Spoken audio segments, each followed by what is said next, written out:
வணக்கம் நண்பர்களே, நான் உங்க மதுரை உசிலை ஆகாஷ். இன்னைக்கு நம்மளுடைய பதிவுல என்ன பார்க்க போறோம்னா, ஒரு நல்ல தலைப்புக்கான பதிவு, நம்மளுடைய வாழ்க்கைக்கான பதிவு. அதாவது நமக்கான வாழ்க்கையில நாம சிறப்பா வாழ்றோமா? இதுதான் இன்னைக்கு ஒரு மிகப்பெரிய கேள்வி. அதாவது நமக்கான வாழ்க்கையை இன்னைக்கு சிறப்பா வாழ்றோமா? முதல்ல நமக்கான வாழ்க்கை இன்னைக்கு வாழ்ந்துட்டு இருக்கோமா, இல்ல வாழ்ந்துகிட்டு இருக்கோமா, இல்ல இனிமேதான் வாழ போறோமா என்றுதான் ஒரு மிகப்பெரிய கேள்வி எல்லாருக்குமே இருக்கு நண்பர்களே. அதாவது நமக்கான வாழ்க்கையை வாழுனா முதல் என்னன்னு பார்க்கணும்.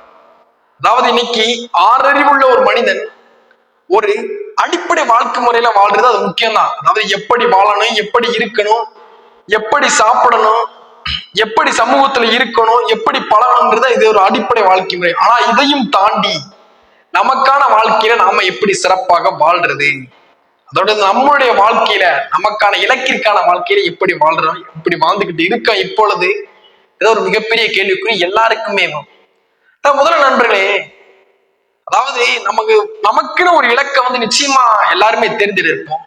ஆனா சில சூழ்நிலையில தங்களுடைய தந்தைகளோ தன்னுடைய குடும்பத்திலோட பெற்றோர்களோ அல்லது உறவினர்களோ சொந்தக்காரர்களோன்னு ஒரு நல்ல அறிவுரை சொல்லுவாங்க. நீ டாக்டர் ஆயிரு, நீ ஒரு காவல்துறை ஆயிரு, நீ ஒரு கலெக்டர் ஆயிரு, நீ நல்லா இருக்குங்க. ஆனா இங்க பார்த்தோம்னா அவங்களுடைய ஆசைக்காண்டி நம்மளுடைய ஆசைக்கு எடுத்து அந்த வாழ்க்கை முறையை நம்ம ஏதோ ஒரு விதத்துல நிச்சயமா யாரா ஒரு விதத்துல பயணித்து கொண்டேதான் இருப்போம்.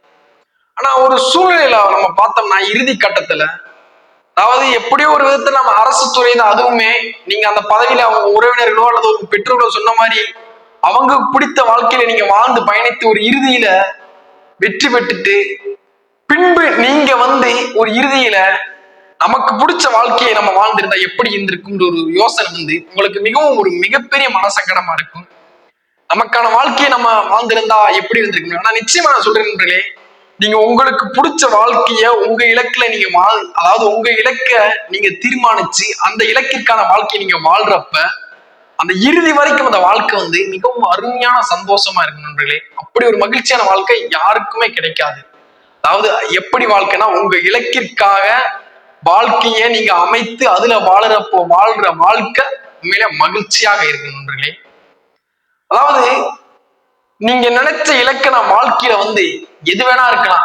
இந்த நாட்டின் ஜனாதிபதியா இருக்கலாம், இல்லது இந்த மாநிலத்துடைய தலைவரா இருக்கலாம், இல்ல இந்த மாவட்டத்துடைய ஆட்சியரா இருக்கலாம். உங்களுக்கு பிடித்த எந்த வாழ்க்கையா இருந்தாலும் அது உங்களுக்கு பிடித்த மாதிரி நீங்க அந்த இலக்கை தீர்மானிச்சு அந்த வாழ்க்கைய பயணித்தாதான் உங்களுக்கு மகிழ்ச்சியான இறுதி வரைக்கும் மகிழ்ச்சியா இருக்கும். அதாவது நண்பர்களே, விவேகானந்தர் கூட அழகா சொல்லியிருக்காங்க, நீ எதுவாக நினைக்கிறாயோ அதுவாக ஆகிறாய். அப்படி உங்களுக்குன்னு ஒரு வாழ்க்கையில ஒரு இலக்கை தேர்ந்தெடுங்க. பெற்றோர்கள், உறவினர்கள் யார் சொல்றதையும் அவங்க வாழ்க்கைக்காக நீங்க வாழாதீங்க. ஏன்னா இறுதியில் வரைக்கும் உங்களுக்கு மகிழ்ச்சி தேவை. அதனாலதான் சொல்றேன், உங்க வாழ்க்கை உங்க கையில இருக்குன்னு அழகா சொல்லுவாங்க பெரியவங்க. அது மாதிரி உங்களுடைய இலக்கை நீங்க தேர்ந்தெடுங்க, அந்த இலக்குல பயணிங்க. அது எந்த வேலையாக இருந்தாலும் சரி, சிறு தொழிலாக இருந்தாலும் சரி, இல்ல இந்த நாட்டையே வளர்க்க போற மிகப்பெரிய தொழிலாக இருந்தாலும் சரி, உங்களுக்கு பிடித்த மாதிரி வாழணும்னா நீங்க இலக்க, அதாவது உங்களுடைய இலக்குல நீங்க சரியான தேர்ந்தெடுத்து அந்த இலக்கிற்கான வாழ்க்கையில பயணித்தீங்கன்னா அது சிறப்பான மகிழ்ச்சியா இருக்கும். நண்பர்களே, இந்த வாழ்க்கை நிச்சயமா எளிதாக, அதாவது ஒரே நாள்ல கிடைக்காது.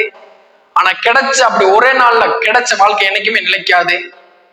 ஆனா அந்த கிடைச்ச வாழ்க்கை நிலைக்கணும்னா அதுக்காக நீங்க நிறைய கஷ்டப்படணும்.